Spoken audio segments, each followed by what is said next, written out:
जिला कमेटी के साथियों, एक्टिंग के नेता कॉमरेड अमोद यादव जी, जो आपके सम्मेलन के समन्वय तैयारी में पूरा लगे हुए हैं, और हमारे नौजवान सभा के राष्ट्रीय अध्यक्ष कॉमरेड आफ्ताब आलम जी, और हमारे बगल में बैठे हुए हैं पार्टी के जिला सचिव कॉमरेड कृष्ण मोहन जी, उनको भी होना चाहिए था, और हमारी प्रतिनिधि बहनों, चौथे सम्मेलन के अवसर पर बिहार राज्य विद्यालय रसोईया संघ के जो सम्मेलन है उसमें भागीदार तमाम अपनी रसोईया बहनों को मैं बिहार राज्य विद्यालय रसोईया संघ की ओर से क्रांतिकारी अभिवादन करती हूँ। साथियों, ये विपरीत परिस्थिति है जिसमें आपका सांस्कृतिक सम्मेलन हो रहा है, और ये हमारी जरूरत भी है, क्योंकि एक तो हमारे एक्टू का राष्ट्रीय सम्मेलन 24, 25, 26 फरवरी को दिल्ली में होने को है। 24 फरवरी को तालकटोरा स्टेडियम जो बड़ा हॉल है, 5000 लोग उसमें आते हैं, तो 5000 लोगों का बड़ा उद्घाटन सत्र होगा, और 2 दिन सांगठनिक सत्र होगा। उसमें वही लोग भाग लेगा जहां से 500 सदस्य की सदस्यता होगी, यानी जब 500 मुजफ्फरपुर में सदस्य होगा तभी आपके जिला सचिव जो अभी हैं परशुराम जी भाग ले पाएंगे, वरना नहीं ले पाएंगे। ये उनके लिए पहली खबर है। तो ये जो सम्मेलन है, संगठन कितना जरूरी है, पहली बात। दूसरी बात कि सारे लोग कहते हैं कि भाई मेरा मानदेय नहीं बढ़ा। अभी बता रही थी सुधा जी की जो हम लोगों ने हड़ताल स्थगित कर दी थी पूरा 1 महीना तैयारी के बाद पिछले नवंबर में, उससे हमारी रसोईया बहनें बहुत नाराज हैं। तो हम लोगों ने भरोसा किया, उस समय महागठबंधन की सरकार थी, हमारे जो उस समय के शिक्षा मंत्री थे चंद्रशेखर जी, उनसे कई बार, वैसे तो बड़े ईमानदार हैं, कि ट्रेन में उनको नोटों से भरा बंडल मिला तो वो जमा कर दिए, लेकिन वो सरकार में उनका के पाठक थे, नहीं सुनते थे, तो आपका कुछ काम नहीं कर पाए, हम लोगों को केवल आश्वासन देके रह गए। उस समय के विमलेश मिश्र जो MDM डायरेक्टर थे, उन्होंने भी बड़ी अच्छी बात की, कई बार मीटिंग किया, तो वो भी कुछ नहीं कर पाए, क्योंकि वित्तीय अधिकार उनको नहीं था। एक बात होती थी कि उनके समय में आपको महीने मानदेय जरूर मिल जाता था। तो ये संगठन मजबूत रहेगा तो हम फिर जो NDA की सरकार है बिहार में, अभी जो नीतीश और भाजपा की सरकार बनी हुई है, उनके साथ मांझी जी और पासवान जी भी हैं, तो इनकी सरकार से लड़ने के लिए हमको संगठन मजबूत करना है, कमेटियां मजबूत करनी है, जिला संगठन मजबूत करना है। ये हमारे संगठन की सबसे जरूरी चीज है। सम्मेलन इसीलिए हम लोग कर रहे हैं कि अभी जो केंद्र में बैठी सरकार है, आपको भाजपा की सरकार है, वो सरकार केवल बड़े लोगों की बात सुनती है, उन्हीं का पैसा बढ़ाती है, उन्हीं के लिए सब कुछ तिजोरी का दरवाजा खोल रखा है, लेकिन हमारे जो गरीब गुरबे लोग हैं उनको उनका मानदेय नहीं बढ़ाती है। आपका सबसे कम मानदेय है 1650 रुपये पूरे देश में, और एक राज्य है केरल, जहाँ कम्युनिस्ट पार्टी की सरकार है CPM की, वहाँ 12,000 रुपये को मिलता है। तो हमारा राज्य बिहार है, नीतीश जी महिला सशक्तिकरण की बात करते हैं, अभी वो यात्रा को निकले हैं, महिला संवाद कर रहे हैं, जीविका लोग हड़ताल पर हैं। अभी एक बड़ी रैली पटना में हुई, जीविका लोग उनका मानदेय खत्म कर दिया गया, उनसे कहा गया कि आप जो समूह बनाती हैं उसी में से पैसा उगाइए और अपना मानदेय लीजिए।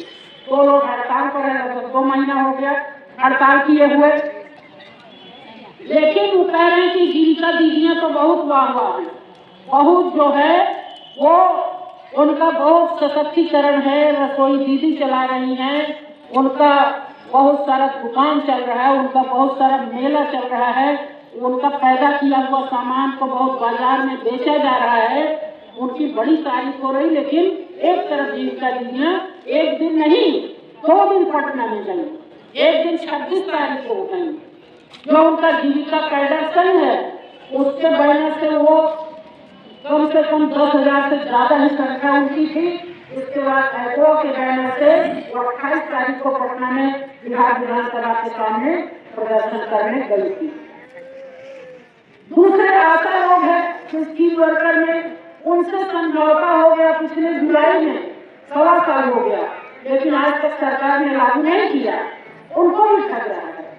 आंगनबाड़ी लोग हैं, उनको 18,000 लोग निकाल दिया था 8 साल के बाद, लड़ करके उनको वापस कराया गया, उनको फिर से उनका टर्मिनेशन रद्द करवाया गया। ये जो सरकार है नीतीश की, कहने को तो महिला सशक्तिकरण करने की बात करते हैं, कहते हैं महिलाओं की बड़ी बात करते हैं, बड़ी आजादी की बात करते हैं, उनके आर्थिक सशक्तिकरण की बात करते हैं, लेकिन महिलाएं आज उनके राज में भी कहीं भी संतुष्ट नहीं है। केवल आपका रसोईया मोर्चा नहीं है, आपका तो रसोइयों को देख रहे हैं काम लगातार बढ़ता जा रहा है। आपको थोड़ी बहुत जो पहले सूप की खिलाई, खाना बनाए खिलाए और चले गए, घर चले गए, दूसरा भी काम कर लेते थे। अब आप 9 बजे आइएगा, सारा काम करिएगा, ताला खोलिएगा, झाड़ू लगाइएगा, खाना बनाइएगा, बच्चों को खिलाइएगा। अगर आपका चापाकल खराब है, मोटर पंप खराब है तो कहीं से पानी भी ले आइएगा, हर काम आपको करना है। अभी मैं कल एक स्कूल में गई थी, पटना जैसे स्कूल में, बाथरूम से आए हेड सर और उन्होंने रसोईया से मेरे ही सामने कहा जा करके पानी डाल दीजिए।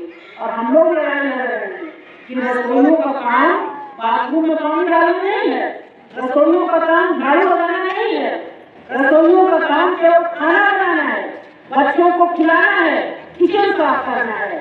कई राज्यों में उनको भोजन आटा कहा जाता है, मिड डे मील वर्कर कहा जाता है, और यहाँ कई जगह रसोइयों को गाय कहा जाता है। हम लोगों ने जब अपने आंदोलन की शुरुआत की, हमारे संगठन को बने 9 साल हुआ है, अगले साल 10 साल हो जाएगा। हम लोगों ने आपके आर्थिक मांग उठाने के साथ साथ ये भी कहा कि रसोइयों को दाई न कहा जाए, उनको सम्मान दिया जाए। वो मिड डे मील वर्कर है, भोजन माता है, उनको इस तरह से अपमानित न किया जाए। तो हम लोगों ने आपके हर तरह की मांग उठाई। हमने आपसे सरकारी कर्मचारी होने की बात उठाई, हमने मानदेय बढ़ोतरी की बात उठाई। आपका जिस समय हम लोग संगठन कर रहे थे, आजकल बहुत सारे ठग रसोइया आ जाते हैं, कहते हैं अखबार में तो निकल गया है और आपको तो बढ़िए जाएगा, हम कोर्ट में केस किए हैं। ये कह करके वो पूरे बिहार से रुपया ठग करके ले जाते हैं और उनको लोग दे भी देते हैं। जब हम सुनते हैं कि कभी रायघाट में आए, कभी यहाँ आए, कभी बेगूसराय के बलिया में गए, कभी फतुआ में गए और पैसा ठग करके ले आए। एक तो आपको मानदेय नहीं मिल रहा है, जो अभी आई हुई है, आए हुए हैं एमडीएम डायरेक्टर, उनके राज में तो पर्व त्योहार में भी पैसा नहीं मिलता है। हम लोगों ने खूब विधानसभा में, विधान परिषद में हमारे विधायक, हमारे जो विधान पार्षद है, सब लोगों ने हंगामा किया। हम लोग प्रेस में बयान दिए, आंदोलन किए कि भाई पर्व त्योहार में भी रसोइयों को नहीं मिलता है मानदेय। संसद में भी बात उठी। तो ये आपका जो बात है हम लोग उठा रहे हैं, लेकिन ये मानदेय जो है, बढ़ोतरी का सवाल अगर अखबार में निकल गया,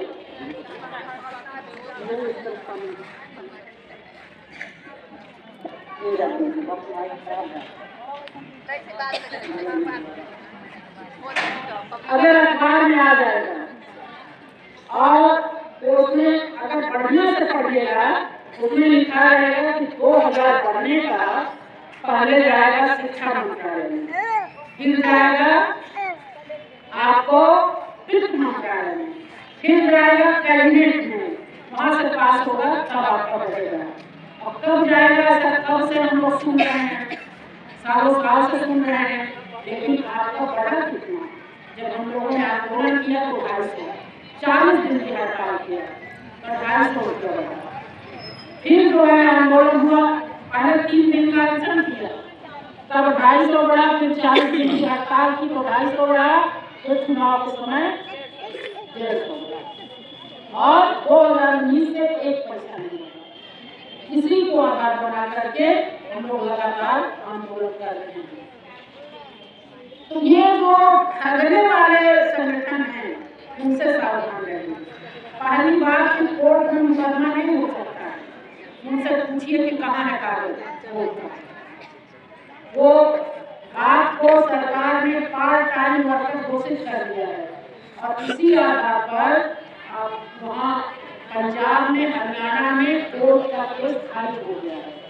जो भी कोर्ट में कोई केस करेगा वो लगा करके आपका, उसकी प्रति लगा करके आपका केस खारिज होगा। ये बात आप समझ लीजिए।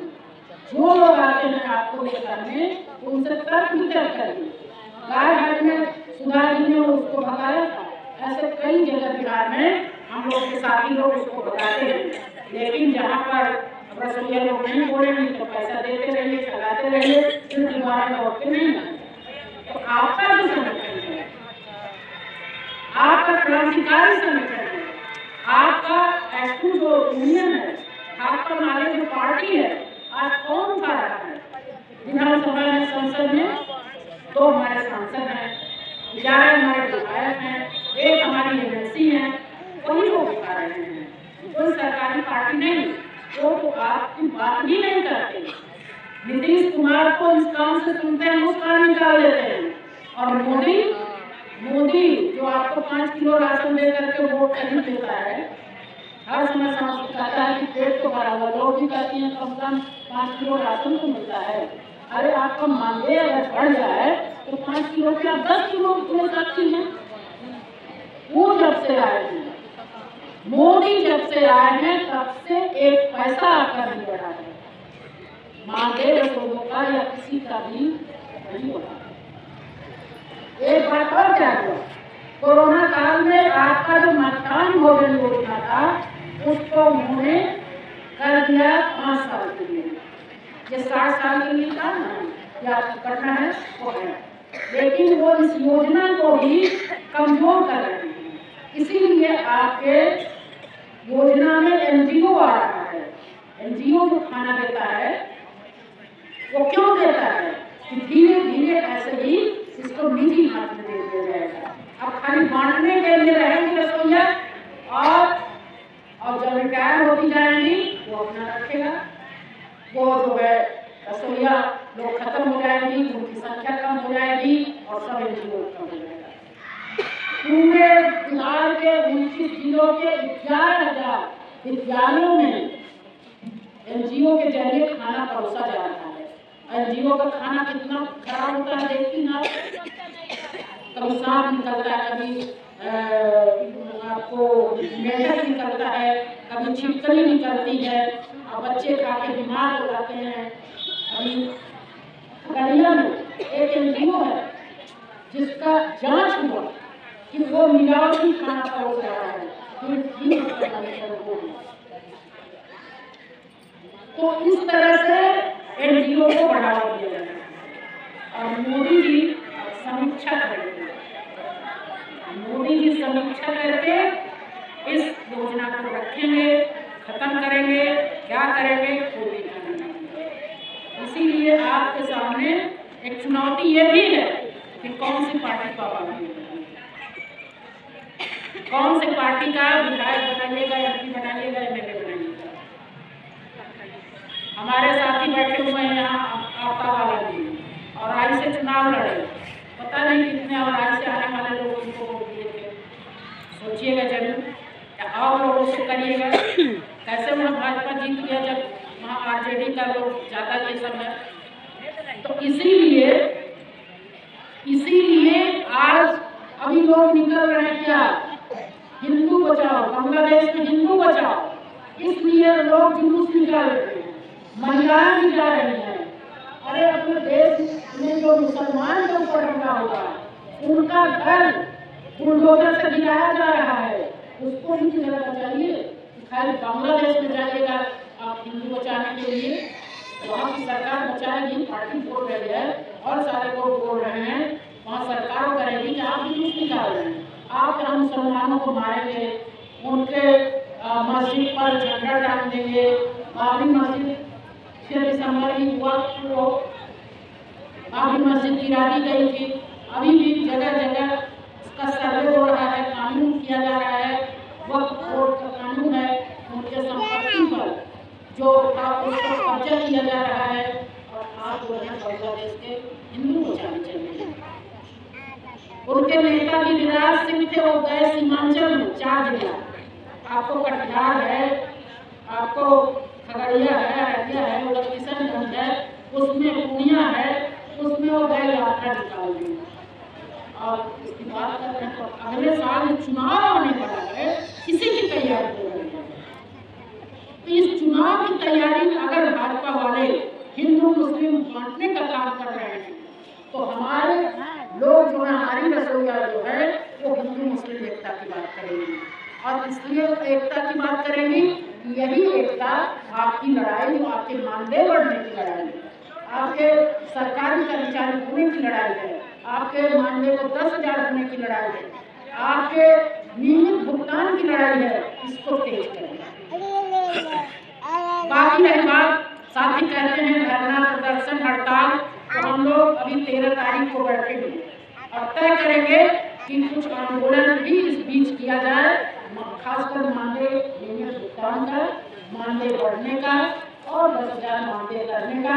एनजीओ को ये जो मध्याह्न भोजन योजना में आया हुआ है ये बहुत खतरनाक है, इसको बाहर करने का। अभी सितंबर महीने में एनजीओ शुरू होने वाला था मोतीहारी में, वहाँ साथियों ने हर प्रखंड पर जुलूस निकाला, धरना दिया, सम्मेलन दिया, सदस्य बनाए और 19 सितंबर को एक बहुत बड़ी रैली 2 जिला से ऊपर लोगों को कहा कि 4,000 है, उसको हमने आधा कर दिया। अगर श्रमिक सॉलिडारिटी आप लोगों के यहाँ आई होगी देखिएगा, उसमें उसकी फोटो छपी है। कोई बड़ी रैली उन्होंने किया और एनजीओ का आना बंद हो गया। और आप यहाँ तो खाली फोटो खींच के भेज देते हैं, खाली फोटो खींचने से होगा, आंदोलन करने से होगा। कोई भी समस्या हो, मानदेय नहीं मिला छठ में, मानदेय नहीं मिला दिवाली में, तो महिलाएं क्यों नहीं जाएंगी? वो तो जाएंगी भैया छठ करने, दौरा लेके जाएंगी, घड़ा लेके जाएंगी। आज ही अब पवनी किए हुए हैं, और पवनी करिएगा तो कोई काम नहीं करेगा। आज इतने लोग क्यों नहीं आए? आपकी संख्या इतने है, ये आपके जो आरएसएस और भाजपा वाले हैं तो महिलाओं को एक दिन भी नहीं छोड़ेंगे कि आप अपने हक अधिकार की बात करेंगे। इस देश में 35 करोड़ देता है,